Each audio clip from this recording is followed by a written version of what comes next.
ఇప్పుడు వచ్చినటువంటి ప్రియులైన అక్క చెల్లెమ్మలకు, అన్నదమ్ములకు, ప్రియులైన విశ్వాసులైన దేవుని పిల్లలందరికీ మన ప్రభువును ప్రియరక్షకుడైన క్రీస్తు యేసు వారి శ్రేష్టమైన అతి పవిత్రమైన నామంలో నా హృదయపూర్వకమైనటువంటి వందనములు తెలియజేస్తున్నాను. సర్వోన్నతుడు సర్వశక్తుడైనటువంటి దేవుని మహాకృప నిత్యము మనందరి ఆత్మీయ జీవితాలకు తోడై ఉండి నడిపించునుగాక. ఆమేన్. ప్రార్థనతో మనం అందరం వాక్య ధ్యానంలోనికి అడుగు పెడదాం. మనసంతా ఇక్కడే కేంద్రీకరించి మీ హృదయాలు తెరుచుకొని దేవుని వాక్యాన్ని వినాల్సిందిగా మీ అందరికీ ప్రేమపూర్వకంగా మనవి చేస్తున్నాను. ప్రార్థిద్దాం. అందరూ కూడా ప్రార్థిద్దాం. తలలు వంచండి, ప్రార్థనలు ఏకీభవించండి. సకల ఆశీర్వాదములకు కారణభూతుడా మా కన్న తండ్రి, సర్వకృపానిధి, మీ పవిత్ర నామానికి స్తుతులు స్తోత్రాలు చెల్లిస్తున్నాను తండ్రి. విలువైన మీ వాక్య జ్ఞాన సంగతులు వినటానికి విచ్చేసినటువంటి బిడ్డలందరినీ దీవించండి. మీ దయగల హస్తాలతో ఎత్తిపట్టుకుని విలువైన వాక్కులు వారి హృదయాలలో పదిలిపరిచి మంచి నేలలుగా మార్చి 30ంతలుగా 60ంతలుగా 100ంతలుగా ఫలింపజేయమని సమస్త ఘనత, మహిమ, ప్రభావములు మీకు చెల్లిస్తూ మీ దీనదాసునిగా మీ ఆత్మ సహాయమును అర్థిస్తూ క్రీస్తు వారి శ్రేష్టమైన అతి పవిత్రమైన నామంలో ఈ ప్రార్థన మనవులు అడిగి వేడుకొనుచున్నాం మా కన్న తండ్రి. ఆమేన్. ప్రియమైన దేవుని ప్రజలరా, ఈరోజు ఒక విశేషమైన సంగతిని మీతో పంచుకోబోతున్నాను కాబట్టి కొంచెం శ్రద్ధగా మనసంతా ఇక్కడ కేంద్రీకరించి దేవుని మాటలు వినాలని మీ అందరికీ ప్రేమపూర్వకంగా మనవి చేస్తున్నాను. సమాజంలో 2 వర్గాల వారు ఉన్నారు. చాలాసార్లు చెప్పాను మీకు. అందులో ఒక వర్గం వారు ఆస్తికులైతే మరొక వర్గం వారు నాస్తికులు. నాస్తికుల్లో విభిన్న వర్గాల వాళ్ళు ఉండరు, ఏకవర్గమే ఉంటుంది. ఆ ఏకవర్గం ఏంటంటే దేవుడు లేడు అని బలంగా వాదించేటువంటి వర్గం. వాళ్ళు దేవుణ్ణి నమ్మరు. వాళ్ళకి ఎన్ని రుజువులు కనబడినా, ఎన్ని ఆధారాలు కనబడినా, ప్రకృతిలో ఏం జరుగుతున్నా ఇదంతా దానంతటదే జరుగుతుందనే భావన, దానంతటదే ఉద్భవించింది, దానంతటదే నడుస్తుంది, దానంతటదే పరిగెడుతోంది, దానంతటదే అంతా జరిగిపోతుంది, ఈ భావనలో వాళ్ళు ఉంటారు. మానవుని వెనక దేవుడు ఉన్నాడా అంటే నమ్మరు. మానవుని వెనక ఎవ్వరు లేరు అంటారు. అదంతా కూడా పరిణామక్రమ సిద్ధాంతం అంటారు. దానికి ఎప్పటికీ రుజువులు అయితే చూపించలేకపోయారు, చూపించలేరు కూడా. ఇది ఒక వర్గం, ఏకవర్గం. అది నాస్తిక వర్గంలో ఏకవర్గం. ఇక 2వ వర్గం ఆస్తిక వర్గం. ఆస్తిక వర్గం అనగానే ఈ ఆస్తికులందరూ దేవుణ్ణి నమ్ముతున్న వాళ్ళు, దేవుడు ఉన్నాడు అని నమ్ముతున్న వాళ్ళు. ఒక శక్తి ఉంది, ఆ శక్తి మానవ సమాజాన్ని నడిపిస్తుంది, ఆ శక్తే ఈ ప్రపంచాన్ని నడిపిస్తుంది, ఈ ప్రపంచం వెనక ఏ శక్తి లేకపోతే ఈ ప్రపంచం ఎలా నడవదు అని బలంగా నమ్ముతున్నటువంటి వర్గం ఆస్తిక వర్గం. ఈ ఆస్తిక వర్గంలో చాలా చాలా చాలా సిద్ధాంతాలు ఉంటాయి, చాలా విభిన్న పార్శ్వాలు ఉంటాయి, చాలా విభిన్న కోణాలు ఉంటాయి, చాలా వర్గాలు ఉంటాయి. ఎందుకంటే ఎన్ని మతాలు అయితే ఉన్నాయో ఆ మతాలలో మళ్ళీ ఎన్ని చెలవలు పలవలు కొమ్మలు ఉన్నాయో, బ్రాంచెస్, ఇవన్నీ కూడా ఈ ఆస్తిక వర్గంలోనికి వస్తాయి. కానీ టోటల్గా వీళ్ళందరూ కూడా దేవుడు ఉన్నాడు అని నమ్ముతారు. ఇందులో దేవుళ్ళు ఉన్నారు అని నమ్మేవాళ్ళు కూడా ఉన్నారు. దేవుళ్ళు ఉన్నారు, దేవతలు ఉన్నారు, దేవుడు ఉన్నాడు, ఇలా పలు విధాలైన నమ్మకాలు కలిగినటువంటి వర్గమే ఆస్తిక వర్గం. ఈ ఆస్తిక వర్గానికి చెందినటువంటి ఒకానొక వర్గమే క్రైస్తవ్యం కూడా. క్రైస్తవులు దేవుడు ఉన్నాడనియు ఆయన యొద్దకు వచ్చి వారికి తాను మేలు చేయగల సమర్థుడనియు నమ్మవలెను కదా అంటాడు భక్తుడు. క్రైస్తవ జీవితంలో ముఖ్యంగా గమనించాల్సినటువంటి విషయం ఏంటంటే, క్రైస్తవ సిద్ధాంతం చెబుతున్నటువంటి విషయం ఏంటంటే, దేవుడు కూడా మనలాంటి వాడే అనే నమ్మకాన్ని క్రైస్తవులు అంగీకరించకూడదు. చాలా సిద్ధాంతాల్లో, చాలా సంప్రదాయాల్లో దేవుడు కూడా మనలాంటి వాడే అనే భావజాలం కలిగిన వాళ్ళు ఉంటారు. అంటే దేవుడు కూడా మనలాంటి కోరికలు కలిగిన వాడు, దేవుడు కూడా మనలాంటి సంసార జీవితం కలిగిన వాడు, దేవుడు కూడా మనలాగే పాప భీతి, పాప భయం లేదా పాప వాంఛలు కలిగిన వాడు, దేవుడు కూడా మనలాగే కోరికలు కలిగిన వాడు, దేవుడు కూడా మనలాంటి వాడే అనే భావజాలంలో కొన్ని వర్గాల వారు ఉన్నారు. కానీ క్రైస్తవ సమాజం దేవుడు మనలాంటి వాడు అని చెప్పటానికి కానీ నమ్మటానికి కానీ ఎట్టి పరిస్థితుల్లో ఇష్టపడనటువంటిది, అవకాశం ఇవ్వలేదు మనకి క్రైస్తవ్యంలో. దేవుడు అత్యున్నతుడు, పరిశుద్ధుడు, సర్వోన్నతుడు, సర్వశక్తుడు, అదృశ్యుడు, అలాగే మంచివాడు, సమస్త మంచికి దేవుడు మూలం. మన భాషలో చెప్పాలంటే God means it's a positive energy, not negative energy. దేవుడు అనగానే అనుకూలమైన, పరిశుద్ధమైన, శక్తివంతమైన ఆత్మ అనేది క్రైస్తవ్యంలో ముఖ్యంగా నమ్ముతున్నది. అయితే ఇక్కడ మనం గమనించాల్సినటువంటి విశేషమైన సందర్భం, ఇదే క్రైస్తవ్యంలో మళ్ళీ విభిన్న కోణాలు, విభిన్న పార్శ్వాలు, విభిన్న సిద్ధాంతాలు, విభిన్న విచారాలు కూడా మనకు కనబడతాయి. ఎందుకంటే ఒక్కసారి మనిషి తన మట్టి మెదడులో పుట్టినటువంటి జ్ఞానానికి రూపకల్పన చేయడం ప్రారంభిస్తే అక్కడ నుంచి అది చెలవలు పలవలుగా, అబద్ధాలుగా, కొమ్మలుగా వెళ్ళిపోవడమే జరుగుతుంది. అందుకే దేవుడు మనకి ఒక గైడ్ ఇచ్చాడు. ఈ గైడ్ ఏంటంటే సత్యవాక్యాన్ని పరిశీలన చేయటానికి. ఎవరు ఏది చెప్తే అది నమ్మేయకుండా గుడ్డిగా పూర్వకాలం నుండి గ్రంథకర్తలు ఏదైతే గ్రంథస్థం చేశారో, చరిత్రలో ఏదైతే వ్రాయబడిందో, ఈ చరిత్రను అధ్యయనం చేస్తూ, ఈ చరిత్ర నిజమా కాదా అనేది అధ్యయనం చేస్తూ, పరిశీలన చేస్తూ నమ్మటానికి దేవుడిచ్చినటువంటి ఒక అద్భుతమైనటువంటి అవకాశం. ఏమండి? రైట్. ఇప్పుడు పాయింట్కి వస్తున్నాను, జాగ్రత్తగా వినండి. క్రైస్తవ ప్రపంచంలో పరిశుద్ధాత్మను గురించి తెలియని వారు ఉండరు. మీలో ఎవరైనా ఉన్నారా? మిమ్మల్ని అడుగుతున్నాను నేను, వినాలి. మీలో ఎవరైనా ఉన్నారా? మాకు పరిశుద్ధాత్మను గురించి తెలియదు అన్నవాళ్ళు ఎవరైనా ఉన్నారు ఇక్కడ? ఎవరు లేరు. ఎందుకంటే క్రైస్తవ ప్రపంచంలో పరిశుద్ధాత్మ బాగా అందరికీ తెలుసు. ఆత్మను గూర్చినటువంటి విషయాలు కూడా అందరికీ తెలుసు. ఇదే ఆత్మను గూర్చినటువంటి విషయాలను తప్పుత్రోవ పట్టించి, తప్పుగా మనుషులకు అర్థం చేయించి, తప్పుగా మనుషులకు దాని గురించి అర్థమయ్యేలా చేసి మనుషుల్ని చాలా వరకు, అనగా ముఖ్యంగా క్రైస్తవుల్ని చాలా వరకు దారి తప్పించారు. అందులో కొన్ని విషయాలు నేను చెప్తాను మీకు ఇప్పుడు, జాగ్రత్తగా వినండి. ఇది విమర్శ అనుకోకండి సుమా, నేను నిజాలు మాట్లాడతాను. కొంతమందికి అవి విమర్శల్లా అనిపించవచ్చు, దానికి నేనేం చేయలేను. ఉన్నది ఉన్నట్టుగా మాట్లాడడం అనేది నాకున్న బాధ్యత దేవునిలో. నిజాలు నేను చెప్పాలి. రైట్. డిగ్నిఫైడ్గా ఉంటారు బాధ్యత కలిగినటువంటి వ్యక్తులు, హానరబుల్గా ఉంటారు, డిగ్నిఫైడ్గా ఉంటారు, గౌరవంగా ఉంటారు. వాళ్ళు చేసే పనిని బట్టి, వాళ్ళ క్రియల్ని బట్టి వాళ్ళ గౌరవాన్ని మనం కొలతలు వేస్తాం. ఏమైనా రైట్ ఆర్ రాంగ్ కదా? ఉదాహరణకి మీరు కాలేజ్కి వెళ్ళినప్పుడు మీ ప్రొఫెసర్ కనబడతారు. అక్కడ మీ ప్రొఫెసర్ మీకు కనబడినప్పుడు, యూనివర్సిటీలో ప్రొఫెసర్స్ ఉంటారు, పెద్ద పెద్ద కాలేజెస్లో ప్రొఫెసర్స్ ఉంటారు. మీ ప్రొఫెసర్ మీకు కనబడినప్పుడు ఆయన ఎలా ఉంటారు? మీ ప్రొఫెసర్ ఎలా ఉంటారు చెప్పండి? చదువుకున్న వాళ్ళు చెప్పాలి. ఎలా ఉంటారు ప్రొఫెసర్? డిగ్నిఫైడ్గా ఉంటారు, హానరబుల్గా ఉంటారు, రిచ్గా ఉంటారు. ఎక్కడా కూడా తన విలువను తాను తగ్గించుకునే విధంగా ఉంటారా? ఉండరు. డ్రెస్ సెన్స్ కానివ్వండి, వాకింగ్ స్టైల్ కానివ్వండి, టాకింగ్ లేదా స్పీకింగ్ స్టైల్ కానివ్వండి, వాట్ ఎవర్ ఇట్ మేబీ, ఏదైనా కానివ్వండి, చాలా హుందాగా, తెలుగులో మాట్లాడుకుంటే చాలా హుందాగా, పద్ధతిగా వాళ్ళ వ్యవహార శైలి అనేది ఉంటుంది తప్ప రూడ్గాను, చికాక్గాను, గలీజ్గాను ఆయన వ్యవహరించరు. Because is a professor. ఆయన పిల్లలకు మాదిరి.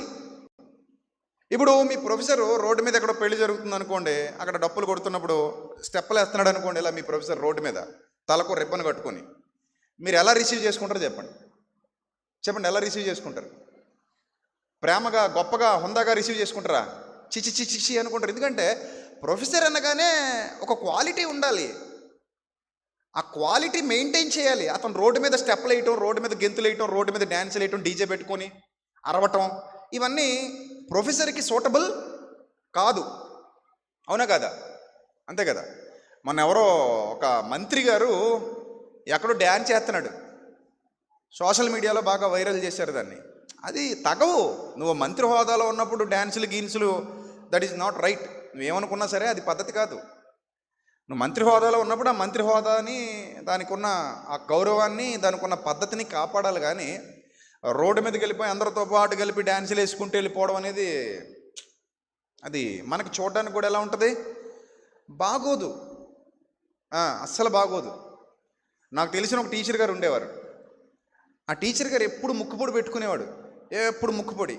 అదొక వ్యసనం ఆయనకి. డబ్బా ఉండేది, ఒక డబ్బాలోంచి ముక్కుపొడి తీయడం, లోపల పెట్టడం, అనడం. విద్యార్థులుగా మాకే చిరాకు వచ్చేది, ఛీ అనిపించేది. ఎందుకంటే ఒక వ్యసనం అది, ముక్కుపొడి అనేది అదొక రకమైన వ్యసనం. అది ఒక పెదాల కింద కైనీళ్ళు పెట్టుకుంటారు కదా చాలామంది, పెద ఇలా లాక్కొని ఇలా అనుకొని నలుపుకొని ఇలా అనుకొని పెదవు కింద పెట్టుకుంటారు. అది చూసే వాళ్ళకి చాలా జుగుప్సాకరంగా ఉంటుంది. అలా కొంతమంది ప్యాకెట్లు చింపుకొని ట్రైన్లో దొరుకుతుంటారు మనకు అలాంటి వాళ్ళు. ప్యాకెట్ చింపుకొని నోట్లో పోసుకొని ఇంకా ఒకటే ఉయ్యడం. అది ఎవరి మీద పడుతుందో తెలియదు, ఎక్కడ పడుతుందో తెలియదు. కొంతమంది రోడ్డు మీద కూడా తుప్పమని ఊసేస్తుంటారు. వెనక బైక్లో వస్తున్నాడు రా బాబు, చూడరు దరిద్రుడా, చూడరు. మనం భార్య పిల్లల్ని తీసుకునేవాడు బైక్ మీద వెళ్తున్నాడు అనుకోండి, ఒక తెల్ల చొక్క వేసుకుని వీడు ఎర్రగా మాణిక్యందో లేకపోతే పాన్ పరాగలాటితో నమిలేసి తుఫ్ఫని ఊసేస్తాడు. ఊసేగానే ఆ గాలికి మామూలు నిలబడి ఊస్తే వేరు, గాలికి ఏమవుతుంది, స్ప్రెడ్ అయ్యి వెనకాల వచ్చేవాడు షర్ట్ నిండా పడిపోద్ది. అసలు ఆ దరిద్రాన్ని మనం ఒంటి మీద అసలు ఊహించుకోగలమా? షర్ట్ మీద పడితే ఒక లెక్క, ముఖం మీద పడితే ఇంకా వామిటింగ్సే మనకి, అసలు జీర్ణించుకోలేము కదా. ఇలాంటి వాళ్ళు సమాజంలో చాలామంది ఉంటారు. వాళ్ళు ప్రొఫెసర్స్గా మనం అంగీకరించలేము వాళ్ళని. ఏమే రైట్? ఒక హోదా అంటే హోదా, గౌరవం అంటే గౌరవం, అంతే. ఆ గౌరవం కోల్పోతే ఇక మనం ఆ వ్యక్తిని అలాగా చూడలేము. అలాగే దేవుడు అనగానే పరిశుద్ధుడన్న విధానంలోనే మనం చూస్తాం తప్ప పాపాత్ముడు కూడా దేవుడే, పాపాలు చేసిన వాళ్ళు కూడా మా దేవుళ్ళే అని చెప్పుకోగలిగే స్థాయి మనకు లేదు. ఉంటే మనం కూడా అలాగే ఉంటాం, యథా రాజా తథా ప్రజ అన్నట్టు. దేవుడే తప్పు చేశాడు కదా నేను చేయొచ్చు అనుకుంటాం. అవునా కాదా? చెప్పండి, అవునా కాదా? అనుకుంటాం కదా. రైట్, ఇప్పుడు పాయింట్కి వస్తున్నాను. పరిశుద్ధాత్ముడిని మీరు ఎలా ఊహించుకుంటారు చెప్పాలి. పరిశుద్ధాత్మ పేరు ఎలా ఉంది? పరిశుద్ధ ఆత్మ ఎలా ఉంది పేరు? చాలా హుందాగా ఉంది, గౌరవంగా ఉంది, స్వచ్ఛంగా ఉంది, పద్ధతిగా ఉంది కదా.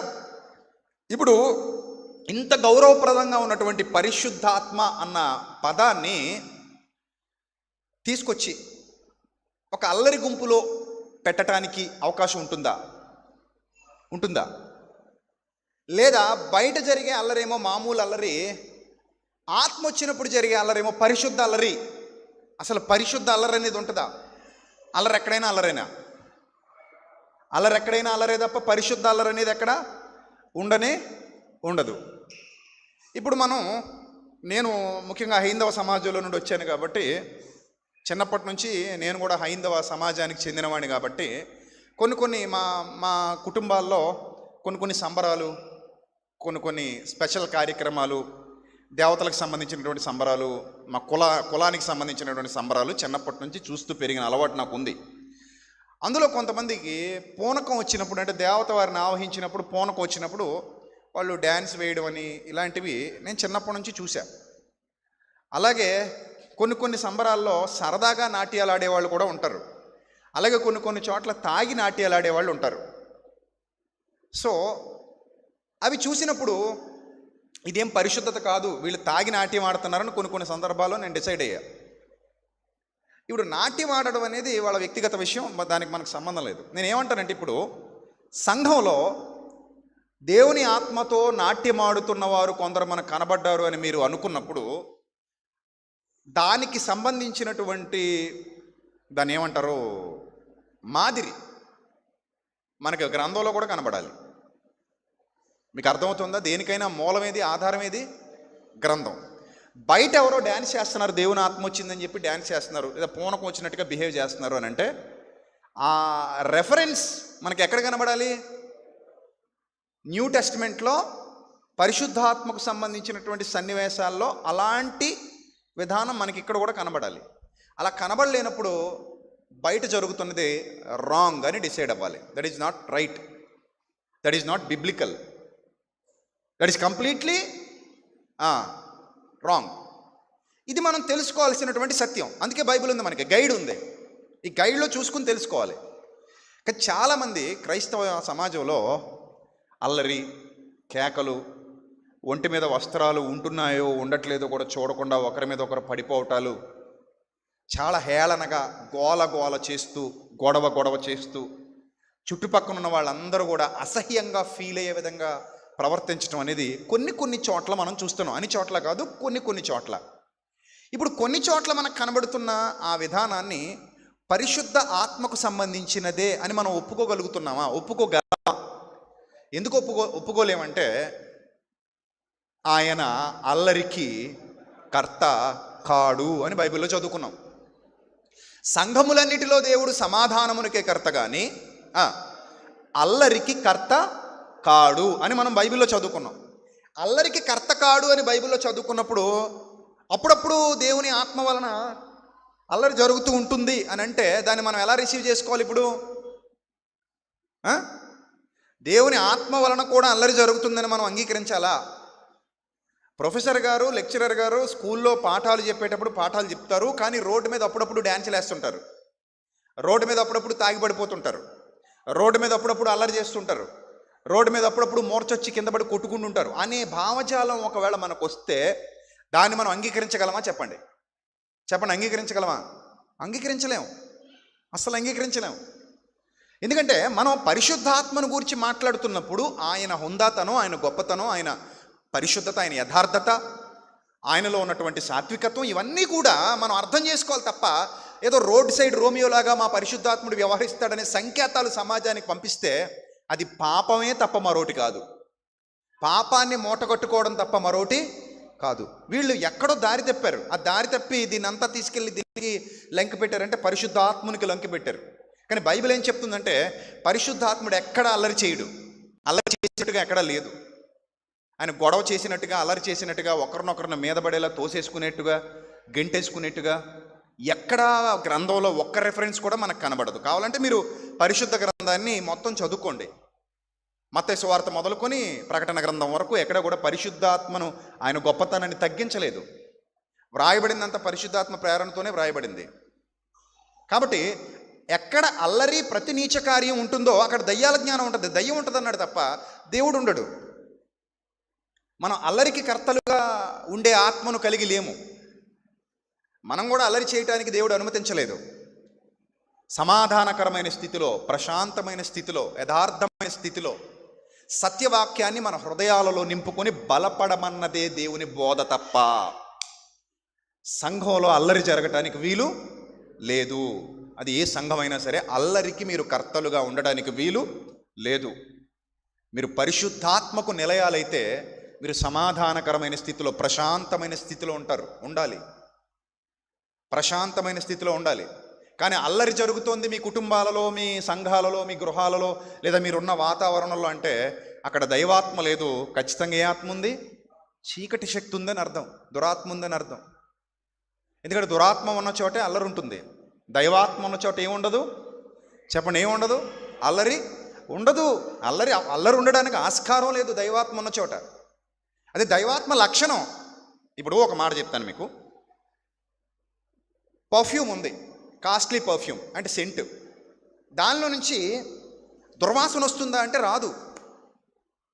ఎందుకు రాదంటే బేసిక్గా దానికి ఉన్న నేచర్ ఏంటంటే దుర్వాసన కలిగించే నేచర్ కాదది, సువాసన. సెంట్ అంటే ఏంటది? సువాసన వెదజల్లేది అని అర్థం. అలాగే మనకు ఒక బురదగుంట ఉందనుకోండి, ఆ బురదగుంట పక్కగా మనం నడుచుకుంటూ వెళ్తున్నాం అనుకోండి, ఆటోమేటిక్గా మనకు అందులో నుంచి ఏమొస్తుందంటే దుర్గంధం వస్తుంది. ముక్కు మూసుకొని వెళ్ళిపోతాం. అంటే బేసిక్గా దానికి ఉన్న నేచర్ ఏంటి? దుర్గంధాన్ని వెదజల్లడం. మీరు మీ నోటితో చెప్పండి, పరిశుద్ధాత్ముడు అల్లరికి నిలయమా? చెప్పండి, మీకు ఏమనిపిస్తే చెప్పండి. బైబిల్ కూడా చదవక్కర్లేదు ఈ చెప్పడానికి మనం బైబిల్ కూడా చదవక్కర్లేదు. కామన్ నాలెడ్జ్తో చెప్పొచ్చు. ఏమని? పరిశుద్ధాత్ముడు ఎప్పుడు కూడా అల్లరికి నిలయం కాదు, పరిశుద్ధాత్ముడు ఎప్పుడు అల్లరికి కర్త కాడు, పరిశుద్ధాత్మ కలిగిన వాడు ఎప్పుడు అల్లరి చెయ్యడు, ఇతరుల చేత తృణీకరింపబడడు, ఇతరుల చేత నిందింపబడడు, ఇతరుల చేత మాట అనిపించుకోడు. ఏంది ఇది పరిశుద్ధాత్మ ఇది అని అనిపించుకోడు. మీకు ఒక విషయం చెప్పనా? మొన్న ఒక చిన్న ప్రయోగం చేశాం. బయట అన్యజనుల మధ్యలో ఒక సంబరం జరుగుతుంది. అక్కడ కొంతమంది డ్యాన్సులు వేస్తున్నారు. డ్యాన్సులు వేస్తుంటే ఆ వీడియో తీసుకొచ్చి మ్యూట్ చేసాం. అంటే నేను పబ్లిక్లో ప్లే చేయలేదు, అవకాశం ఉంటే ప్లే చేస్తాను. అలాగే దేవుని ఆత్మ పేరు చెప్పి కొంతమంది అదే విధమైన డ్యాన్సెస్, నృత్యాలు చేస్తున్నారు. అది కూడా తీసుకొచ్చి అది కూడా మ్యూట్ చేసాం. మ్యూట్ చేసి 2 సైలెంట్లో పెట్టి చూస్తున్నాను. నేను పక్కన పెట్టాను, వీడియోలో పక్కన పెట్టి 2 సైలెంట్లో పెట్టి చూస్తున్నాను. నేను ఒక పక్కేమో నేను ఇందాక చెప్పాను కదా తాగేసి డ్యాన్సులు వేసే బ్యాచ్, ఒక పక్కేమో తాగలేదు కానీ మాకేదో శక్తి వచ్చిందని చెప్పి డ్యాన్స్ వేసేటువంటి బ్యాచ్. 2 పక్కన పెట్టి చూస్తుంటే 2 సిమిలర్గా ఉన్నాయి, ఏం తేడా లేవు. ఒకేలా ఉన్నాయి రెండు. మీరు ఆశ్చర్యపోతారు వీడియో చూస్తే. రెండు ఒకేలా ఉన్నాయి, ఏ మాత్రం తేడా లేకుండా. అటు నృత్యం ఇటు నృత్యం ఒకేలా ఉంది. దీన్ని బట్టి మనం ఏం అర్థం చేసుకోవచ్చు? రెండు ఆత్మలు ఒకే విధమైన భావజాలం కలిగి ఉన్నాయా అంటే సత్యం ఎప్పుడు ఒప్పుకోద్దాన్ని. కొంతమంది నన్ను వ్యతిరేకించినా నేను నిజాలే మాట్లాడతాను పరిశుద్ధాత్మ పక్షాన. ఎందుకంటే ఆయనను అవమానిస్తే నన్ను అవమానించినట్టే. నేను ఆయనను ప్రేమిస్తున్నాను కనుక, ఆయనకు విధేయుడును కనుక, ఆయనకు లోబడుతున్నాను కనుక, ఆయన యందు భయభక్తులు కలిగి ఉన్నాను కనుక, ఆయనను నా సంచకరువుగా కలిగి ఉన్నాను కనుక, ఆయనకు నా శిరస్సుగా ఆయనకు నేను విధేయత చూపిస్తున్నాను కనుక, ఆయనకు అవమానం కలిగితే నాకు కలిగిందనే భావజాలంలోనే ఉంటాను. ఎందుకంటే నా పరలోకపు తండ్రిని అవమానిస్తే నన్ను అవమానించినట్టే, నా క్రీస్తును నా ప్రభువును అవమానిస్తే నన్ను అవమానించినట్టే, నాకు సంచకరువుగా అనుగ్రహింపబడిన ఆత్మను అవమానిస్తే నన్ను అవమానించినట్టే. అంత ప్రేమ నేను కలిగి ఉన్నాను.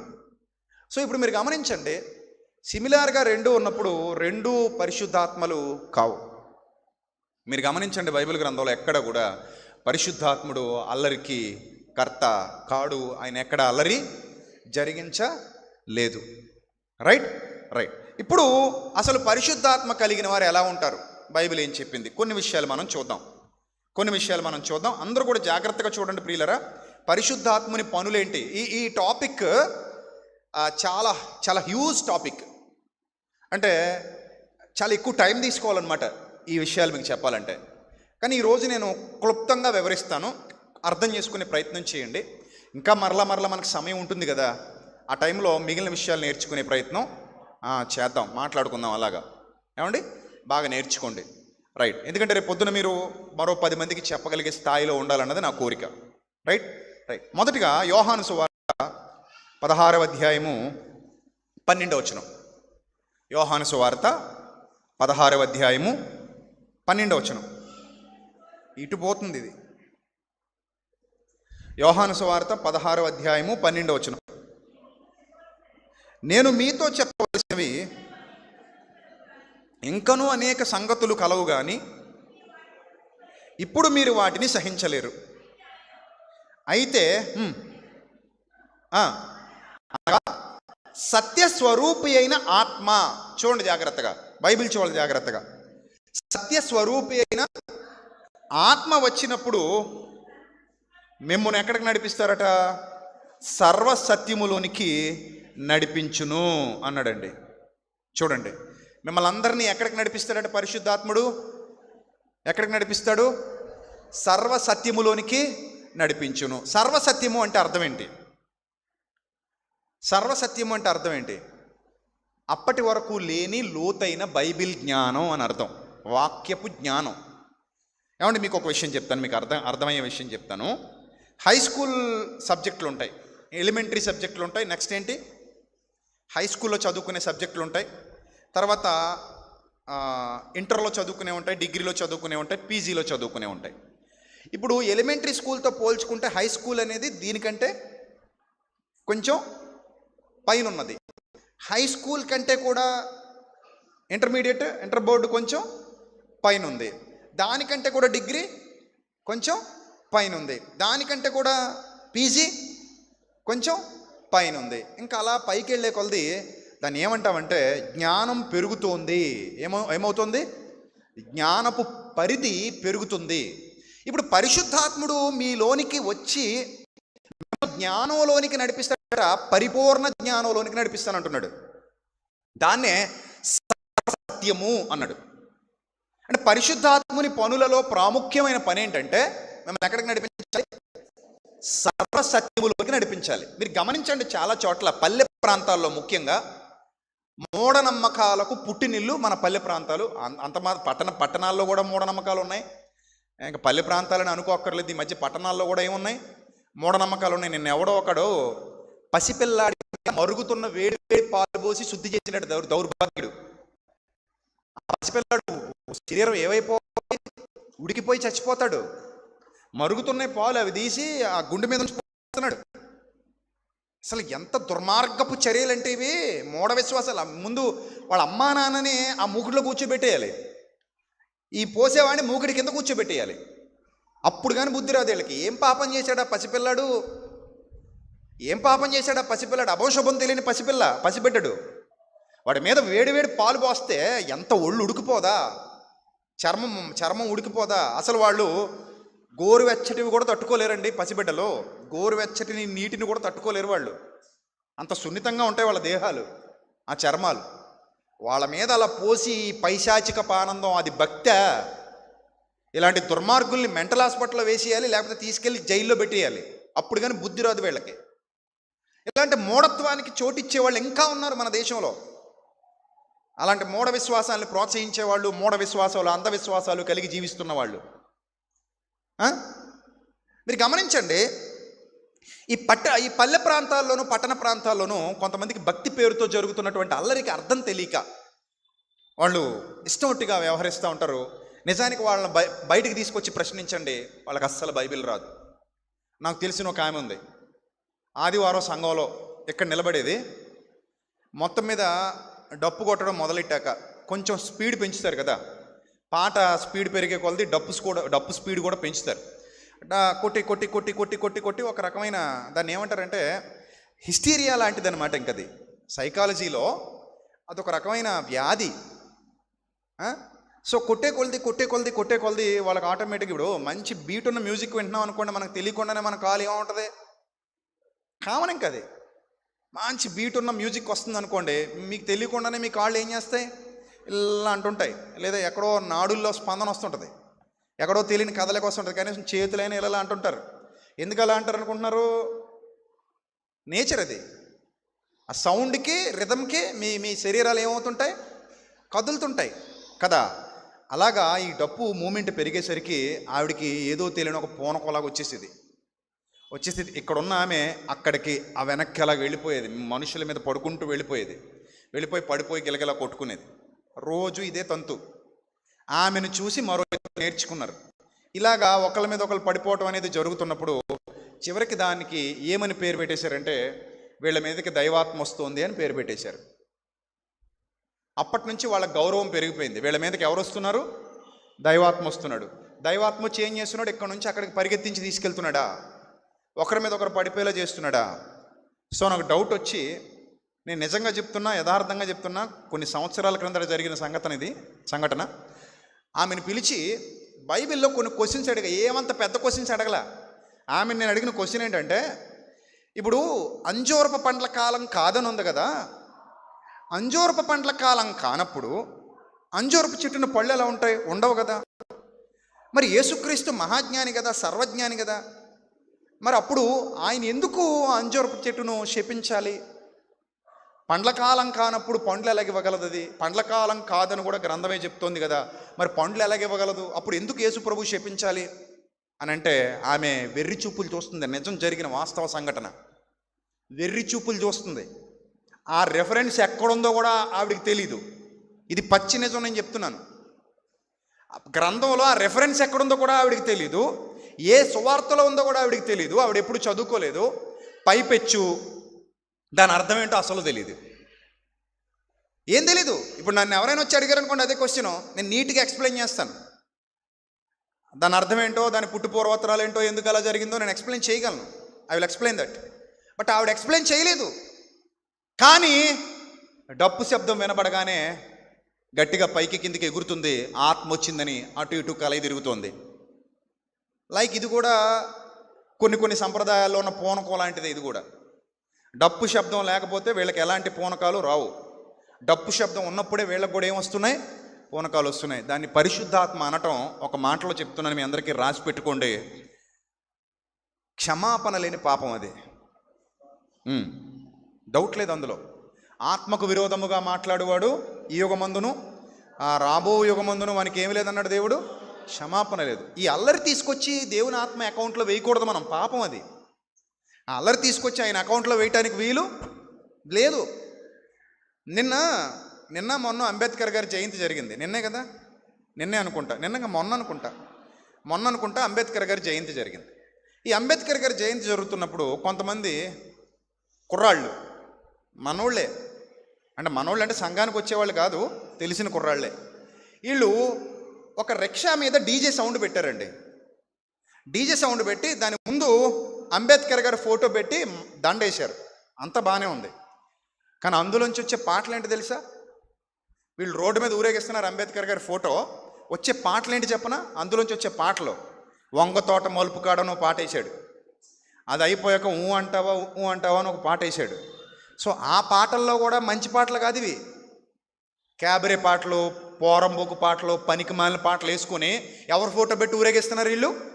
అంబేద్కర్ గారి ఫోటో. మళ్ళీ ఒక్కొక్కడు రిబ్బన్లు కట్టుకుని ఓ స్టెప్పుల మీద స్టెప్పులు ఆ పాటలకే. జై భీమ్ జై భీమ్ అంటే అసలు జై భీమ్ అంటే అర్థం తెలుసా? ఇలా డ్యాన్సులు వేసే వాళ్ళకి జై భీమ్ అన్న పదానికి అర్థం తెలుసా? తెలీదు. జై భీమ్ అంటే జ్ఞానం వర్ధిల్లాలి అని. కానీ ఇక్కడ అజ్ఞానం ఏరులై పారుతోంది. నిజంగా వీళ్ళు అంబేద్కరిస్టులు కాదు. నిజంగా అంబేద్కర్ గారి పుస్తకాలు చదివి ఉంటే, అంబేద్కర్ గారు పడిన కష్టం వీళ్ళకి అర్థమై ఉండుంటే ఆయన అలా రోడ్డు మీద అవమానించేవాళ్ళు కాదు. చాలా అవమానం అది ఆయనకి. ఇప్పుడు అంబేద్కర్ గారు ఫోటో పెట్టి ఊరి మీద ఊరేగిస్తూ ఆయన బర్త్డే అని చెప్పి వేడుక చేస్తూ ఇలాంటి బూతు పాటలు వేయడం ఎంతవరకు న్యాయం? మీరే చెప్పండి. మీ మనసుకి ఏమనిపిస్తుంది? అది రైటేనా? అది ఆయనకు అవమానం అది? చెప్పండి. ఎంత కష్టపడ్డాడు ఆయన, ఎంత శ్రమపడ్డాడు, ఎంత చక్కటి రాజ్యాంగాన్ని రాసిచ్చాడు.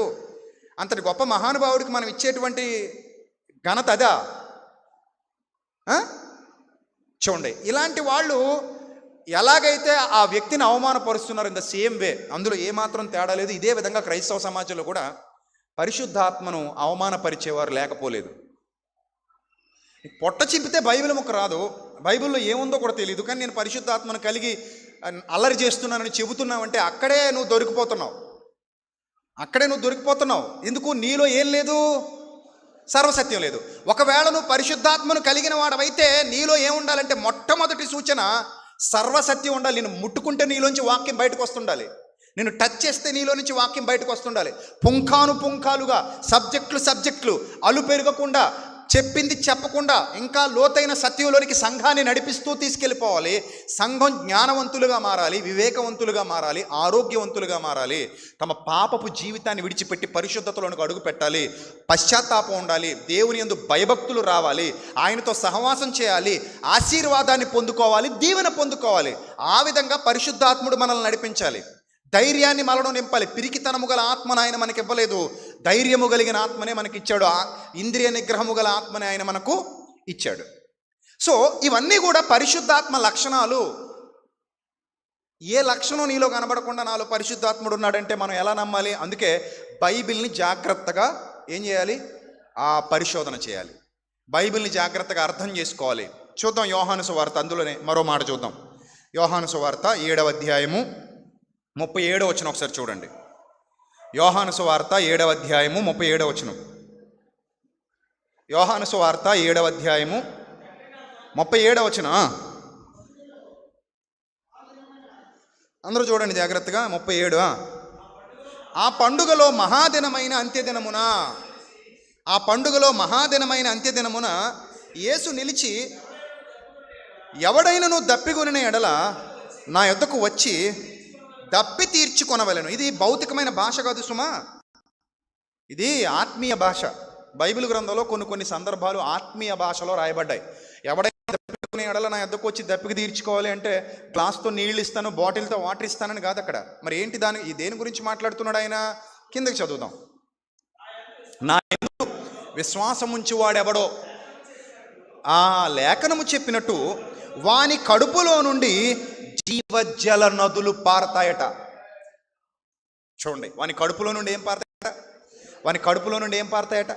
ఇంతకీ కడుపులో నుండి పారే నది ఏ నది? యమునా నదా, గంగా నదా, గోదావరి నదా, బ్రహ్మపుత్ర నదా, కృష్ణా నదా? ఏ నది? కడుపులో నుండి పారే నది ఏ నది? ఎస్, చదవండి, కిందకి చదవండి చెప్తున్నాడు. తన యందు విశ్వాసముంచువారు పొందబోవు ఆత్మను గూర్చి ఆయన ఈ మాట చెప్పెను. ఎంత అద్భుతమైన మాట ఇది! ఆయన యందు విశ్వాసం ఉంచిన వాడు పరిశుద్ధాత్మను పొందుకుంటాడు. నెంబర్ 1 రాసుకోండి ఇవన్నీ. ఆయన యందు విశ్వాసం ఉంచిన వాడు పరిశుద్ధాత్మను పొందుకుంటాడు. నెంబర్ 1. ఈ పరిశుద్ధాత్మను పొందుకున్న వానిలో నుండి జీవజల నదులు వాని కడుపులో నుండి ప్రవహిస్తాయి. అదే సర్వసత్యము, దేవుని వాక్యము, పరిశుద్ధ జ్ఞానము. దీన్ని చూసి మీరు గుర్తుపట్టేయాలి, ఇతనిలో పరిశుద్ధాత్ముడు ఉన్నాడా, దురాత్ముడు ఉన్నాడా. ఒకవేళ పరిశుద్ధాత్మ కలిగిన వాడి అయితే అల్లరి చెయ్యడు, వాక్యాన్ని బోధిస్తాడు. అతని హృదయంలో నుండి సత్యవాక్యం ఒక నది వలె ప్రవహిస్తుంది. అది ఎండిపోయిన హృదయాలను తడుపుతుంది. దేవుని నామానికి మహిమ కలుగును గాక.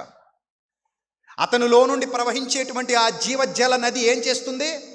ఎండిపోయిన హృదయాలను తడుపుతుంది, వాటిని చిగురింపజేస్తుంది, మనల్ని బ్రతికింపజేస్తుంది, పాపంలో నుండి విడిపిస్తుంది, పరిశుద్ధతలోనికి నడిపిస్తుంది, బ్రతుకులో మార్పు తీసుకొస్తుంది, ఆలోచనలో మార్పు తీసుకొస్తుంది, యథార్థతను తీసుకొస్తుంది, సక్రమమైన నడవడికను తీసుకొస్తుంది, ఎలా బ్రతకాలో విలువలు నేర్పిస్తుంది, ఎలా జీవించాలో, మన మనుగడ ఎలా ఉండాలో, నిన్ను వల్లే నీ పొరుగువాడిని ఎలా ప్రేమించాలో, దేవుని కొరకు ఎలా బ్రతకాలో, ఆయన కార్యాలు ఎలా చేయాలో, అనేకమైన విషయాలలో మనల్ని ఉత్తీర్ణులుగా పరిపూర్ణులుగా చేస్తుంది.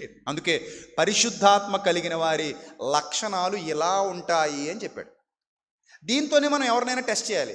జ్వరం వచ్చిందా లేదా థర్మామీటర్ పెట్టి చూస్తాం, షుగర్ ఉందా లేదా ఇన్సులిన్ టెస్ట్ చేస్తాం, అంతే కదా. బీపీ ఉందా లేదా బీపీ మెషిన్ పెట్టి చూస్తాం. పరిశుద్ధాత్ముడు ఉన్నాడా లేదా ఈ కొలమానాలతోనే చూడాలి. ఎస్, ఇది టెస్ట్. ఒకరిలో పరిశుద్ధాత్ముడు ఉన్నాడా లేదా అంటే వాళ్ళు ఎంత గంతులేస్తుంటే అంత పరిశుద్ధాత్ముడు ఉన్నట్టు మీరు డిసైడ్ చేయకూడదు. పాపం అది, అది పాపం అది. నేను ఇలాంటివి ఎన్నో చూశాను, అనుభవాలు. నాకు తెలిసిన ఒక ఆయన ఉండేవాడు, వడ్రంగి పని చేసేవాడు. ఆయన ఆత్మ కలిగిన వాడని పేరెన్నిక కన్నాడు. ఒకరోజు అంటే ఇలాంటి వాళ్ళు అందరూ మా అమ్మ ద్వారానే నాకు పరిచయం, మహానుభావులు. సో మా అమ్మ అలాంటి వాళ్ళని బాగా ఇన్వైట్ చేసేది. మళ్ళీ నన్ను అనేది కదా, అరే అందరిలోని మీదకి పరిశుద్ధాత్ముడు వస్తున్నాడు, నీ మీదకి ఎందుకు రావట్లేదురా అనేది. అమ్మ నేను ఇంకా బాప్తిస్మం పొందలేదు కదా, నా మీదకి రాళ్లే, నీ మీదకి వస్తాను చూసుకునేవాడిని. ఎందుకంటే అప్పటికి నేను లోక సంబంధిని, నాకు దైవజ్ఞానం అది లేదు. సో ఆ వ్యక్తి, ఆ వడ్రంగి పని చేసుకునే వ్యక్తి ఒకరోజు మోకాళ్ళ మీద ఎగురుతూ హడావుడి చేస్తున్నాడు, గోల చేస్తూ హడావుడి చేస్తున్నాడు. ఒక అరగంట జరిగింది అది. ఒక అరగంట జరిగిన తర్వాత అతను ఆయాసం వచ్చి కూర్చున్నాడు, చెమటలు పట్టేసి. నేను అన్నాను పర్సనల్గా, ఏం సాధించావయ్యా నువ్వు అన్నాను. ఈ అరగంట నువ్వు ఏమి సాధించావు, ఏ ఉపయోగం? పోనీ వచ్చేమన్నా నాలుగు మంచి మాటలు చెప్పావా? చెప్పలా. పోనీ మమ్మల్ని మా గురించి ఏమైనా ప్రార్థన చేసావా? అది లేదు. పోనీ మాకేమైనా విశ్వాసాన్ని గురించి ఏమైనా నేర్పించావా? అది లేదు. వచ్చిన దగ్గర నుంచి ఏదో నీకు ఇష్టం వచ్చినట్టుగా మోకాళ్ళు వేసి ఎగిరావు అలిసిపోయి కూర్చున్నావు. ఇప్పుడు సెలవు పెట్టించాలో ఏందో ఇప్పుడు అర్థం కాదు మరి నాకు. ఇదంతా చేసి నువ్వు దేనికి తీసుకెళ్ళి దైవాత్మకే. నా పరిశుద్ధాత్ముడు అలా చేయువాడు కాడు. తర్వాత రియలైజ్ అయ్యాను నేను, నాకు అప్పటికేమీ తెలియదు, నిజం చెప్తున్నా. ప్రశ్నించడం తెలుసు, అందుకే దేవుడు నన్ను బలపరిచుంటాడు, ఇలా లాక్కొచ్చి ఉంటాడు అనుకుంటాను. ప్రశ్నించేవాడిని, ఏది గుడ్డిగా నమ్మేవాడిని కాదు నేను, అన్నీ ప్రశ్నించేవాడిని. నేను 5వ తరగతి చదువుతున్నప్పుడు నాకు బాగా గుర్తు, 5th క్లాస్ కృష్ణవేణి కాన్వెంట్ అని ఉండేది మా ఊళ్ళో. ఆ కాన్వెంట్లో చదువుకునేవాడిని నేను. 5వ తరగతి చదువుతున్నప్పుడు ఒకడు వచ్చాడు. నేను మా అన్నయ్యది సైకిల్ ఉండేది, అప్పటికి నాకు ఇంకా సైకిల్ కొనలా. అది నేను తొక్కుంటూ ఫెడల్ తొక్కుతారు కదా, ఫెడల్ మీద నేర్చుకుంటారు కదా, నేర్చుకుంటున్నాను. ఒకడు వచ్చాడు నా దగ్గరికి, అప్పటికే కొంచెం దిట్టంగా బలంగా ఉండేవాడిని. వాడు వచ్చి అన్నాడు, ఇదిగో నీకు ఐసు కొనిస్తాను, సైకిల్ ఇస్తావా అన్నాడు. ఏం కొనిస్తాడట? ఐసు కొనిస్తాను, సైకిల్ ఇస్తావా అన్నాడు. నేను అన్నాను వెంటనే, నా సైకిల్ తీసుకునే ఎక్కడికో పోతావు నువ్వు, ఈ దిక్కుమాలిన ఐస్కి సైకిల్కి పోలిక, నువ్వు నాకు ఐసు కొనిస్తావంటే సైకిల్ ఇచ్చేసిన తెంగరోళ్ళకి కనబడుతున్నాను నీకు, అందరినీ పిలవమంటావా, మా వాళ్ళందరూ ఎక్కడ ఉన్నారంటే ఆడు పారిపోయాడు. 5వ తరగతిలోనే అంత బుర్రనున్నాను నేను. ఆడి నాకు ఐసు ఇచ్చి సైకిల్ తీసుకుంటానంటే ఆ ఐసుకి లోబడిపోయి సైకిల్ ఇచ్చేసిన తెంగరోని కాదు. అప్పటి నుంచే నాకు కొంచెం బ్రెయిన్ వర్క్ చేయడం, ఇలా ఆలోచించడం, ఈడు దొంగోడీడు మన దగ్గర ఏదో కొట్టేయడానికి ప్లాన్ చేస్తున్నాడని ఎంత తెలివితేటలు చిన్నప్పటి నుంచి ఉన్నాయి. అంటే క్వశ్చన్ చేసే అలవాటు చిన్నప్పటి నుంచి, అన్నీ క్వశ్చన్ చేయడమే. మా అమ్మను క్వశ్చన్ చేసేవాడిని, మా నాన్నని క్వశ్చన్ చేసేవాడిని, మా ఇంట్లో వాళ్ళని క్వశ్చన్ చేసేవాళ్ళని. తిట్టుకునేవారు వాళ్ళు, అవతల పోనేవారు, నాకు చెప్పడానికి రాక తెలియక ప్రతిదీ అడుగుతాడు ఈడని. కానీ పిల్లల్ని ఇప్పుడు అలా తిట్టుకోకండి. అందుకే ఇప్పుడు మా విశ్వాన్ని ఏమడిగినా ఓపికగా చెప్తాను అడిగి. ఎందుకంటే వాళ్ళకి మన తప్పపోతే ఎవరు చెప్తారు? వాళ్ళకి ఆ క్వశ్చన్స్ వస్తున్నాయంటేనే గొప్ప. రావాలి, పిల్లలు అనగా క్వశ్చన్ చేయాలి, మనం ఆన్సర్ ఇవ్వాలి. మనం ఏ వంట చేసుకుంటున్నాం, ఏ పనిలో ఉంటున్నాం వాళ్ళు అడుగుతుంటే అవతల వంట ఉంటాం మనం. వెళ్ళి మీ అమ్మని మీ నాన్న అడుగుని తోలేస్తుంటారు తప్ప వాళ్ళకి ఏం చెప్పరు. చిన్నప్పుడు వాళ్ళు పిచ్చి ప్రశ్నలే అడుగుతారు. అయినా కూడా మనం ఓపికగా వాళ్ళకి ఏం చెప్పాలి? సమాధానం చెప్పాలి. దాని అర్థం ఏంటో తెలుసా? వాడు తెలుసుకునే తృష్ణ కలిగి ఉన్నాడు, వాడి జ్ఞానం తెలుసుకోవాలని వాడి మెదడు ఉవ్విళ్ళు ఊరుతోంది. సో మనం చెప్పాలి. చిన్నప్పటి నుంచి అది అలవాటు చేస్తే పెరిగి పెద్ద అయిన తర్వాత ప్రతిదాన్ని వాడు కూడా లాజిక్గా ఆలోచిస్తుంటాడు, ప్రశ్నిస్తుంటాడు, ప్రతిదానికి రుజువు కోరుకుంటుంటాడు. అప్పుడు వాడు బాగుపడతాడు. ఏమండి, ఇప్పుడు మీరు ఆలోచించండి, ఈ ఆలోచనలే నన్ను పరిశుద్ధాత్మ విషయంలో సక్రమమైన బాటలో నడిపించాయి. గ్రంథాన్ని దాటి ముందుకెళ్ళకూడదు అన్న జ్ఞానం నాకు అప్పుడే వచ్చింది. ఒకవేళ గ్రంథం దాటి ముందుకెళ్ళిపోతే మనం మోసపోతాం. వాళ్ళకి రెఫరెన్సెస్ ఉండవు, కానీ మనకి రెఫరెన్సెస్ ఉంటాయి. ఆ వ్యక్తిని నేను చాలాసార్లు అడిగాను, అతనికి అస్సలు బైబిల్ రాదు.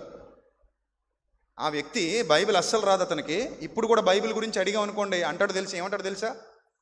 దేవుణ్ణి ప్రశ్నించకూడదు అంటాడు, దేవుని ఆత్మను ప్రశ్నించకూడదు అంటాడు. మరి ఏం చేయాలి? నువ్వు ఏది చెప్తే దానికి తానా అంటే తందానలా. దైవశక్తి ఎప్పుడు కూడా లోతైన సత్యంలోనికి నడిపిస్తుంది తప్ప మనల్ని మోసగించదు. దీన్ని బట్టి మనకేమర్థమైందంటే, పరిశుద్ధాత్మను కలిగి ఉన్న వాని హృదయంలో నుండి ఏమొస్తాయండి? జీవజల నదులు వస్తాయి. అనగా సత్యవాక్యం బయటకు వస్తుంది. ఈ సత్యవాక్యం ఎండిపోయిన హృదయాలను తడుపుతుంది. ఈ సత్యవాక్యంతో మనుషులు మారు మనసు పొందుతారు, బాగుపడతారు, దేవునికి దగ్గర అవుతారు, పరిపూర్ణ విచక్షణతో వివేకంతో ఆలోచించడం మొదలు పెడతారు, పాపం నుంచి వైదొలుగుతారు, తమ కుటుంబాన్ని కట్టుకుంటారు, తమ జీవితాన్ని కట్టుకుంటారు, దేవునిలో ఎదుగుతారు, దేవునిలో వరిదిల్లుతారు. ఇది పరిశుద్ధాత్మ యొక్క ప్రప్రథమమైన లక్షణం. ఆయన అల్లరి చేయుడు అనేది మనకి క్లియర్. ఇది పరిశుద్ధాత్మని యొక్క ప్రప్రథమమైన లక్షణం. గ్రంథంలో నుండి మనం నేర్చుకున్నాం. తర్వాత కొరింథీయులకు రాసిన మొదటి పత్రిక 2వ అధ్యాయం 10వ వచనం కూడా చూద్దాం. త్వరగా చూడండి. కొరింథీయులకు రాసిన మొదటి పత్రిక 2వ అధ్యాయము 10వ వచనం. కొరింథీయులకు రాసిన మొదటి పత్రిక 2వ అధ్యాయము 10వ వచనం జాగ్రత్తగా చూడాలి. చదవండి ఏమనుందో అక్కడ. మనకైతే దేవుడు వాటిని తన ఆత్మ వలన బయలుపరిచి ఉన్నాడు. ఏంటట ఆత్మ వలన బయలుపరిచినవి ఏంటట? లోకాధికారుల జ్ఞానం కాదట. 6వ వచనం, పరిపూర్ణులైన వారి మధ్య 6వ వచనం చూడండి, జ్ఞానమును బోధిస్తున్నాం అన్నాడు. అది లోక జ్ఞానము కాదు, నిరర్ధకులైపోవచ్చున్న లోకాధికారుల జ్ఞానము కాదు, కానీ దేవుని జ్ఞానము మర్మమైనట్టుగా బోధిస్తున్నాము. ఈ జ్ఞానము మరుగై ఉండెను, జగదుత్పత్తికి ముందుగానే దీని దేవుడు మన మహిమ నిమిత్తం నియమించెను. అది లోకాధికారులలో ఎవనికి తెలియదు, అది వారికి తెలిసి ఉండి నేడల మహిమా స్వరూపకు ప్రభువును సిలువ వేయకపోయిందురు. ఇందును గూర్చి దేవుడు తన్ను ప్రేమించి వారి కొరకు ఏవి సిద్ధపరిచెనో ఆ జ్ఞాన సంగతులు కంటికి కనబడేవి కావు, చెవికి వినబడేవి కావు, మనుష్య హృదయమునకు గోచరము కాలేదని వ్రాయబడి ఉన్నది. మనకైతే పరిశుద్ధాత్ముడు గురించి చెబుతూ పౌలు మహాభక్తుడు సంఘానికి రాస్తున్న లేఖలో చెబుతున్నాడు. ఆ జ్ఞానాన్ని గురించి చెబుతున్నాడు, ఆ సత్యాన్ని గురించి చెబుతున్నాడు, ఆ సర్వసత్యాన్ని గురించి చెబుతున్నాడు. ఏమని చెప్తున్నాడు?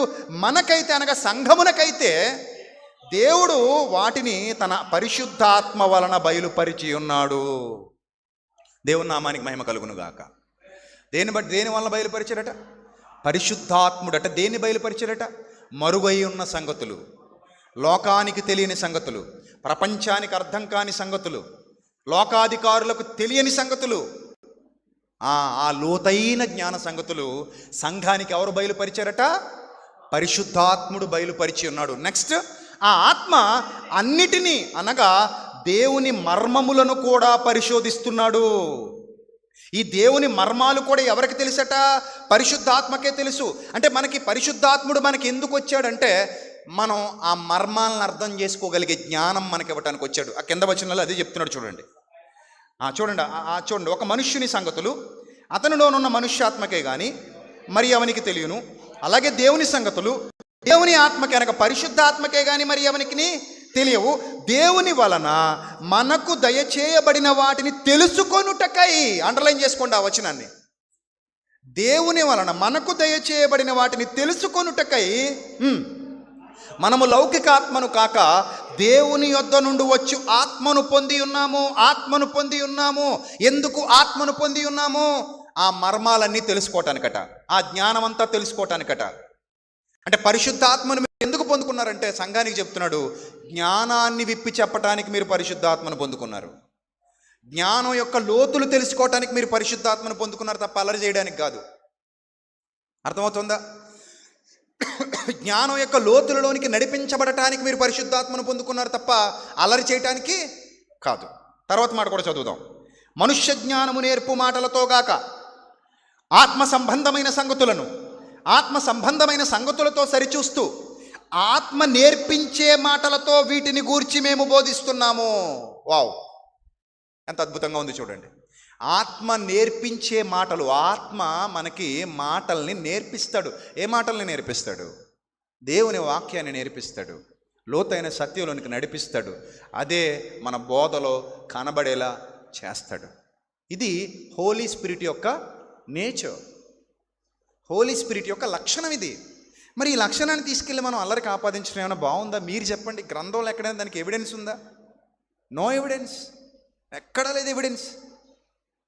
పెంతెకొస్తు పండగ దినాన పరిశుద్ధాత్ముడు దిగి వచ్చినప్పుడు కూడా అల్లరి చేయలేదు, వాళ్ళు మాట్లాడారని ఉంది. తమకు వాక్శక్తి అనుగ్రహించబడిన కొలది వారు అన్ని భాషలలో మాట్లాడారు, అన్ని భాషలలో మాట్లాడారు. అక్కడికి వచ్చి ఎన్ని వేల మంది అయితే ఉన్నారో, రకరకాల భాషలు మాట్లాడే వాళ్ళు ఉన్నారు అక్కడ. చాలా ప్రాంతాల నుండి వచ్చిన ఆయా భాషలకు చెందిన వారు అందరూ ఉంటే, ఈ పామరులైనటువంటి అపోస్తలుడు చేపలు పట్టుకునే అపోస్తలుకి ఇన్ని భాషలు ఎక్కడి నుంచి వచ్చే తెలీదు. అన్ని ప్రాంతీయ భాషల్లోనూ వాళ్ళు మాట్లాడేశారు.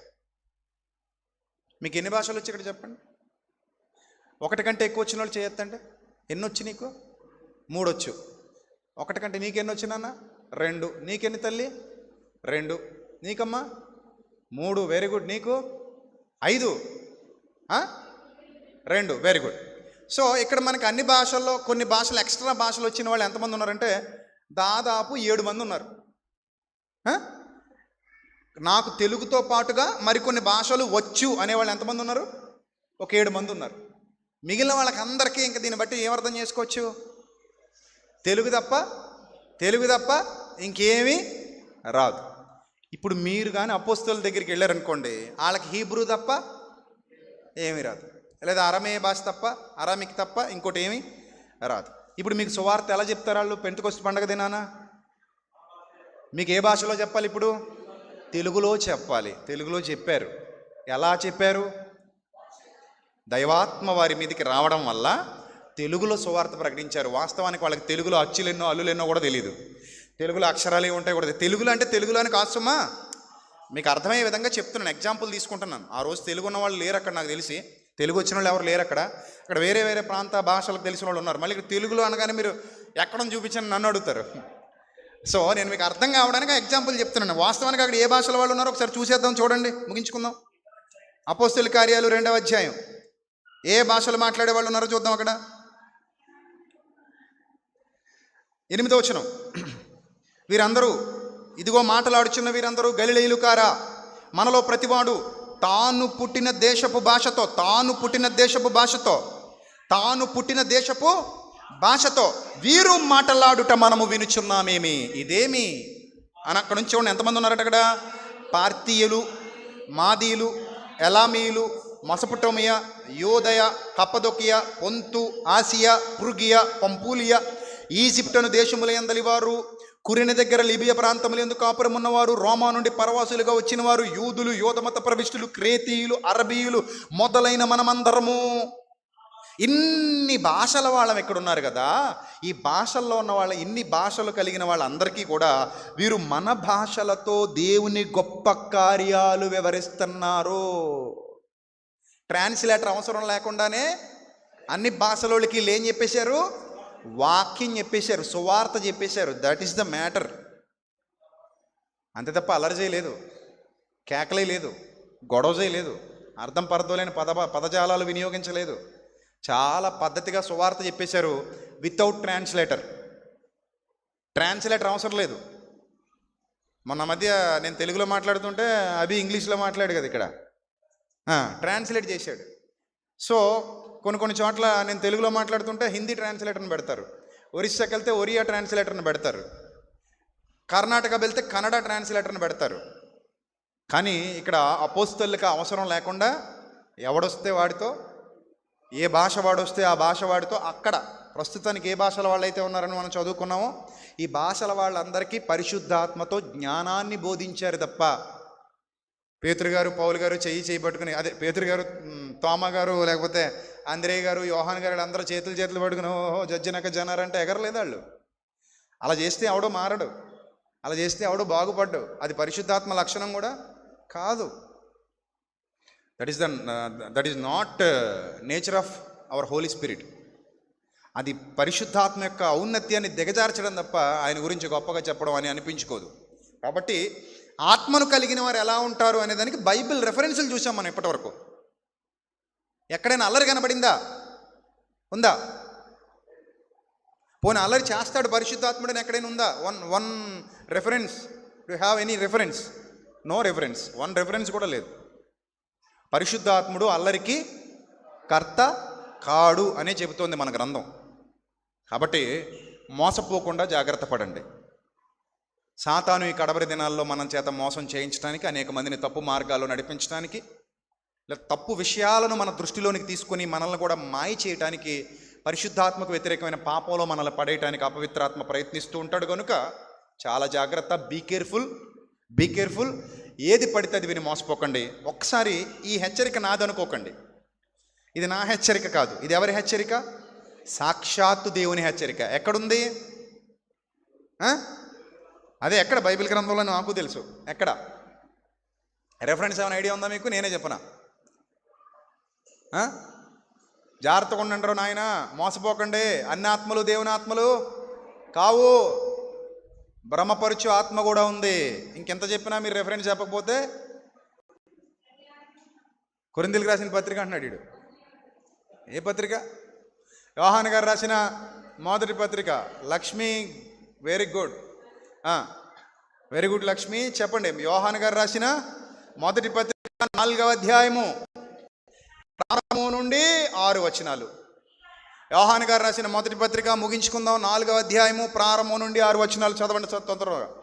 ప్రియులారా, అనేకులైన అబద్ధ ప్రవక్తలు లోకములోనికి బయలువెళ్ళి ఉన్నారు గనుక, వాళ్ళను నడిపించేది దురాత్మ గనుక, ప్రతి ఆత్మను నమ్మక ఆయా ఆత్మలు, అంటే వాళ్లను అబద్ధ ప్రవక్తలను నడిపిస్తున్నటువంటి ఆత్మలు, ఆయా ఆత్మలు దేవుని సంబంధమైనవో కావో టెస్ట్ మొదలెట్టండి. పరీక్షించండి. అంటే టెస్ట్ చేసిన పని ఎవరిది? మందా? వేరే వాళ్ళు ఎవరైనా వస్తారా? టెస్ట్ ఎవరు చేయాలి? అంతే కదా? అంతేనా? తేనె అమ్మకానికి వచ్చింది మీ ఇంటికి, అందులో నకిలీ తేనె కూడా ఉండొచ్చు, ఒరిజినల్ పట్టు తేనె ఉండొచ్చు. టెస్ట్ ఎవరు చేస్తారు? ల్యాబ్కి తీసుకెళ్తావా? లేదా పోలీస్ స్టేషన్కి తీసుకెళ్తావా? టెస్ట్ ఎవరు చేస్తారు? నువ్వే చేస్తావు. చూసుకొని ఆ తేనె టెస్ట్ చేసేటువంటి విధానాలు ఏమైనా నీకు తెలిస్తే అవన్నీ చేసి, అవసరమైతే టేస్ట్ చూసి ఇది తేనె లేకపోతే ఏమైనా బెల్లం పానకం కలిపి చెప్పేసి తేనె నమ్మేస్తున్నాడా? కొన్ని చోట్ల ఒరిజినల్ తేనె పట్టు కూడా పట్టుకొస్తారు బకెట్లో వేసుకునే వాళ్ళు. అంటే ఇప్పుడు మనకి ఏమనిపిస్తారంటే ఈ తేనె పట్టు పిండి మీకు ఇస్తున్నాం అన్నట్టు, కానీ అంతా ట్రాష్. ప్రస్తుతానికి తెచ్చిందంతా ఆ మట్ట ఒకటే, అదొకటి ఒరిజినల్, ఆ లోపల ఉన్న తేనె అంతా దొంగది. అందులో పోసి పట్టుకొచ్చి మీకు పిండి ఇచ్చేస్తున్నానండి ఎదురుగా అంటాడు. మనం ఏమనుకుంటామంటే అదిగో పట్టు ఉంది కదా, నిజంగానే పిండుతున్నాడు అనుకుని 1 లీటర్ ఇచ్చే బాబు అంటాం. అన్ని ట్రిక్కులు. ఎక్కడ పడితే ఎవడ పడితే మోసగాళ్ళకి కొద్దిమేముందో చెప్పండి, రకరకాల ట్రిక్కులు ప్లే చేస్తున్నారు వాళ్ళు. కాబట్టి అవన్నీ చూసుకొని మనమే కొనుక్కోవాలా, లేకపోతే ఏదైనా తేనె అని చెప్పి తాగేయాలా? చెప్పండి. మనమే చెక్ చేసుకొని కొనుక్కోవాలి. ఇది ఒరిజినల్లా కాదా, డూప్లికేటా చూసుకొని కొనుక్కోవాలి. అలాగే ఏ ఆత్మ పడితే ఆ ఆత్మ పరిశుద్ధాత్మని నమ్మడానికి వీలు లేదు. అనుమానించాలి, టెస్ట్ చేయాలి. ఈ కొలతలకు సరిపోతే పరిశుద్ధాత్ముడు, ఈ కొలతలకు సరిపోకపోతే దురాత్ముడు. వెలుగుదూత వేషం ధరించుకొని వచ్చాడు, మనల్ని మోసం చేయాలనుకుంటున్నాడు. మనం మోసపోకూడదు. తెలివైన వాడి లక్షణం ఇది. తెలివైనవాడి లక్షణం. పరిశుద్ధాత్ముడా దురాత్ముడా? తర్వాత కిందకి చదవండి. యేసుక్రీస్తు శరీరధారి అయి వచ్చినని ఏ ఆత్మ ఒప్పుకొనునో అది దేవుని సంబంధమైనది, ఏ ఆత్మ యేసును ఒప్పుకొనుదో అది దేవుని సంబంధమైనది కాదు. దీనిని బట్టి ఏ దేవుని ఆత్మను మీరు ఎరుగుదురు. క్రీస్తు విరోధి ఆత్మ వచ్చినని మీరు వినిన సంగతి ఇదే. ఇదివరకే అది లోకములో ఉన్నది. ఏ ఆత్మటది? క్రీస్తు విరోధి ఆత్మ. చిన్నపిల్లలారా, మీరు దేవుని సంబంధులు, మీలో ఉన్నవాడు లోకములో ఉన్నవాని కంటే గొప్పవాడు గనుక మీరు వారిని జయించి ఉన్నారు. వారు లోక సంబంధులు గనుక లోక సంబంధులైనట్టే మాట్లాడతారు. లోకం వాళ్ళ మాటే నమ్ముతుంది. మనము దేవుని సంబంధులము. దేవుని ఎరిగినవాడు మన మాట వినును, దేవుని సంబంధి కానివాడు మన మాట వినడు. ఇందువలన మనము సత్యస్వరూపి అయిన ఆత్మ ఏదో, నెక్స్ట్ భ్రమపరుచు ఆత్మ ఏదో తెలుసుకొనుచున్నాము. 2 ఆత్మలు ఉన్నాయి. ఒకటి సత్యస్వరూపమైన ఆత్మ, రెండవది భ్రమకు గురి చేసే భ్రమపరుచు ఆత్మ. ఈ భ్రమపరుచు ఆత్మ ఇందాక నేను చెప్పిన కోవలోకే వస్తుంది. వాళ్ళు డ్యాన్సులు గట్టిగా వేస్తారు, గంతులు గట్టిగా వేస్తారు, ఒకరి మీద ఒకరు పడిపోతారు, కానీ పొట్ట చింపితే బైబిల్ ముక్క రాదు. అల్లరంతా చేస్తారు కానీ ఏ బైబిలు రాదు. నాకు తెలిసిన ఒక ఆవిడ ఉంది, సంఘంలో మామూలు హడావిడి చేయదు, బయట చేలో పనికి వెళ్తుంది, వెళ్ళినప్పుడు చుట్టగాలుస్తుంది. నాకు బాగా తెలుసు ఆవిడ. సంఘంలో హడావిడి గట్టిగా చేస్తుంది, కోతలకి ఊడుపులకి వెళ్తుంది ఆవిడ, అప్పుడు వెళ్ళినప్పుడు మాత్రం చుట్ట వెలిగిస్తుంటుంది. అసలు బేసిక్గా పల్లెల్లో చుట్టలు మగాళ్ళే కాల్చేవారు, కానీ అక్కడక్కడ ఆడవాళ్ళు కూడా కాలుస్తారు. మీరు చూసే ఉంటారు అలా చుట్టలు కాల్చే ఆడవాళ్ళని. కళ్ళు కూడా తాగుతారు అక్కడక్కడ కొంతమంది ఆడవాళ్ళు, పెద్దోళ్ళు, ముసలోళ్ళు. వాళ్ళకి ఇంకా అది అలవాటేమో మరి ఎప్పటి నుంచో. సో అలాగ ఆవిడ చుట్ట కాలుస్తుంది. ఇప్పుడు పరిశుద్ధాత్ముడు నీలో ఉంటే నువ్వు చుట్ట కాలుస్తావా? కాల్చవుగా, కాల్చవు. పొగాకు నోట్లో పెట్టవు. కానీ పెడతానంటే నీలో పరిశుద్ధాత్ముడు ఉన్నాడని అనడానికి ఎలాంటి ఆధారం లేదు. ఆయన అలాంటి పాపిష్టి పనులు చేయించడు నీలో ఉంటే గనక. సో ఇంత సబ్జెక్ట్ ఉంది, ఇంకా చాలా ఉన్నాయి పరిశుద్ధాత్మను గురించి తెలుసుకోవడానికి. నేను ఒక కోణం మాట్లాడాను అంతే, ఓన్లీ ఒక పాయింట్ ఆఫ్ వ్యూలో చెప్పాను మీకు ఆయన గురించి. ఇంకా చాలా పాయింట్స్ ఉన్నాయి. ఆయన చేసే కార్యాలు చదువుకుంటూ వెళ్ళాలంటే చాలా ఉంటాయి. నేను ఒక బుక్ రాద్దాం అనుకున్నాను, ఇప్పటివరకు కార్యరూపం దాల్చలేదు. ఒకవేళ రాస్తే ఎంత అవుతుంది అది, కానీ రాస్తాను ఎప్పటికైనా సరే. పరిశుద్ధాత్మను గురించి ఒక బుక్ రాసి రిలీజ్ చేస్తాను. ప్రార్థన చేయండి తొందరలో అది జరుగులాగానే, ఎందుకంటే నాకు టైం దొరకాలి, ఫ్రీ టైం దొరికితే రాస్తాను. రాసి ఆ బుక్ రిలీజ్ చేయాలి, చాలామంది జీవితాల్లో వెలుగులు నింపాలనేది నా ఆలోచన. ప్రస్తుతానికి ప్రసంగాలు బాగానే వెళ్తున్నాయి కాబట్టి యూట్యూబ్లో చాలామంది వింటున్నారు, నేర్చుకుంటున్నారు. మీలాంటి వాళ్ళు కూడా మీరు విన్నది మీ దగ్గర ఆగిపోకుండా ఇతరులకు కూడా షేర్ చేసి ఇది వినండి అని ప్రోత్సహించే పిల్లలు పెరిగారు. అలా ఎంతోమందికి షేర్ చేయడం ద్వారా సత్యం అందరికీ వ్యాపిస్తుంది. సో మీరు చేసేది కూడా మంచి పని, మానకండి. మీకు తెలిసిన వాళ్ళందరికీ మన యూట్యూబ్ లింకులు పంపిస్తూ ఉండండి. ఆ ప్రసంగం వినమని వాళ్ళని ప్రోత్సహించండి. తద్వారా వాళ్ళు వింటారు, వింటే వాళ్ళు కూడా సత్యాన్ని తెలుసుకుంటారు. ఒకవేళ దేవుడు వారి కన్నులు తెరిస్తే, వారి మనోనేత్రాలు వెలిగిస్తే. కొంతమంది ఏమో మారరు, కానీ కొంతమంది మారతారు. కొంతమంది అంగీకరిస్తారు, కొంతమంది వ్యతిరేకిస్తారు. అంగీకరించాలంటే వాళ్ళ మనోనేత్రాలు తెరవబడాలి, బైబిల్ మీద పట్టు రావాలి, బైబిల్లో ఉన్న జ్ఞానం అర్థం కావాలి. మీరంటే తెలివైన వాళ్ళు ఎప్పటి నుంచో ప్రసంగాలు వింటున్నారు కాబట్టి టక్కన పట్టగలిగారు. కానీ కొత్తగా వచ్చిన వాడు టక్మని పట్టుకోలేడు, వాడికి ఇంకా టైం పడుతుంది. వాడికి అర్థం కావడానికే చాలా టైం పడుతుంది. ఎందుకంటే వాడు బైబిల్లో నాలెడ్జ్ ఉన్నవాడు కాడు, ఆల్రెడీ మోసపోయి వచ్చినవాడు అయ్యి ఉంటే వాడికి అసలు తొందరగా అర్థం కాదు. కాబట్టి ప్రార్థించండి, ప్రార్థనాపూర్వకంగా నేర్చుకోండి, అనేకులకు తెలియజేయండి. దేవుడటి సత్యాన్ని, వివేకాన్ని, జ్ఞానాన్ని మరింత లోతైన స్థితిలోనికి మిమ్మల్ని నడిపించి మీకు నేర్పించునుగాక, మీ కుటుంబాలని బలపరుచునుగాక. ఆమేన్. తల్ల వంచండి, ప్రార్థన చేసుకుందాం. సకల ఆశీర్వాదములకు కారణభూతుడా మా కన్న తండ్రి, సర్వకృపానిధి, మీ పవిత్ర నామానికి స్తుతులు స్తోత్రాలు చెల్లిస్తున్నాం. ఇప్పటివరకు విత్తబడిన వాక్యం పిల్లలందరి హృదయాల్లో 30 60 100 ఫలింపచేయండి.